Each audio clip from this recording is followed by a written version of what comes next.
Superstar जिंदाबाद superstar जिंदाबाद superstar जिंदाबाद सुपरस्टार जिंदाबाद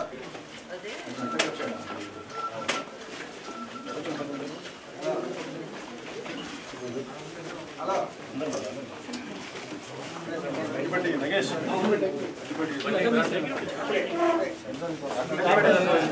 भैया కొంచెం సైడ్ అయిపోయి అందరూ మళ్ళా మనం జరుగుతాం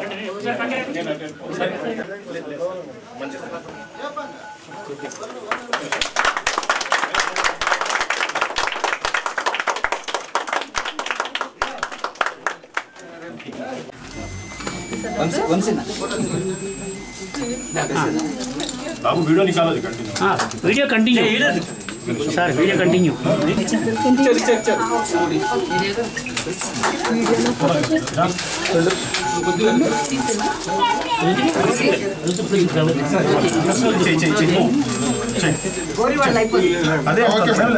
అది ఒరేసి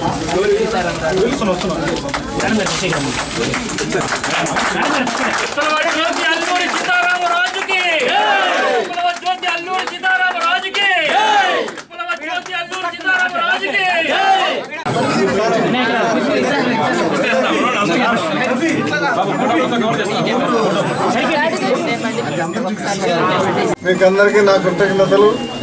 ఇలాగే ప్రతి సంవత్సరం మీరు రావాలని, ఇక్కడ ఇలాగే ఫంక్షన్ జరగాలని, సంతోషంగా కేక్ కట్ చేసే కోరుకుంటున్నాను. పుట్టినరోజు కంటే ఈ పుట్టినరోజు ప్రత్యేకత ఏంటంటే వినాయకరావు గారు సీతారామరాజు 40 సంవత్సరాలు పూర్తయిన సందర్భంగా 100 పేజీల పుస్తకం ఒకటి, దాని డీటెయిల్స్, ఒరిజినల్ చరిత్ర, మన సినిమా మీద అభిప్రాయాలు కొందరు చెప్పినవి అన్నీ చాలా డీటెయిల్గా మంచి పుస్తకం తీసుకొచ్చారు. అందుకు చాలా సంతోషంగా ఉంది. ఆయనకి నా థ్యాంక్స్ చెప్తున్నాను.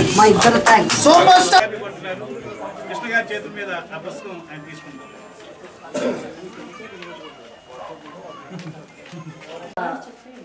అల్లూరు సీతారామరాజు 40 సంవత్సరాలైన సందర్భంగా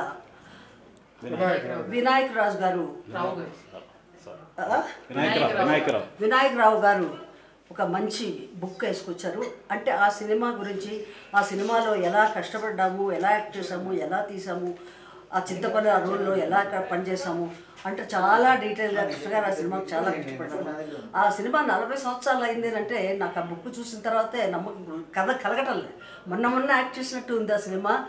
ఇప్పుడు చూస్తే బుక్ 40 సంవత్సరాలు అయిపోయింది. ఇలాగే ఇంకొక 80 సంవత్సరాల తర్వాత ఇంకొక సినిమా ఏదైనా అయితే మళ్ళీ వినాయకరావు గారే వేస్తారు. మళ్ళీ మార్చి 50 ఇయర్స్ అయిన సందర్భంగా మార్చిలో వస్తారు. 50 కృష్ణ గారు ఇండస్ట్రీకి వచ్చి 50 ఇయర్స్ అయిన సందర్భంగా 100 పేజీలతో 1200 పేజీలతో వినాయకరావు గారు ఒక బుక్ రిలీజ్ చేస్తున్నారు. ఆయన లైఫ్ హిస్టరీ అన్నీ ఉంటుంది అందులో. అది చాలా థ్యాంక్స్ అండి వినాయకరావు గారు. ఓకే, ఈరోజు మన అందరి అభిమాన నటుడు సూపర్ స్టార్ కృష్ణ గారి పుట్టినరోజు సందర్భంగా అభిమానులు అందరి తరఫున, మహేష్ అభిమానుల తరఫున, శ్రీమతి విజయనగరం గారి అభిమానుల తరఫున, షాద్నా నియోజకవర్గం మరియు మా ఫ్యామిలీ తరఫున ప్రత్యేకంగా జన్మదిన శుభాకాంక్షలు తెలియజేస్తున్నాం. అదేవిధంగా ఈరోజు వినాయకరావు గారు రచించిన 40 వసంతాలు పూర్తి చేసుకున్న సందర్భంగా అల్లూరు సీతారామరాజు మెగజిన్ రిలీజ్ కావడం మూలంగా చాలా సంతోషంగా ఉంది. మరియు ఆగడ టీజర్ చూసాము, చాలా అద్భుతంగా వచ్చింది. దూకుడుకు మించిన సినిమా కావాలని కోరుకుంటున్నాను. నిజమైన తన అభిమానాన్ని ఏంటో నిరూపించుకుంటున్నా మీ అందరికీ మరోసారి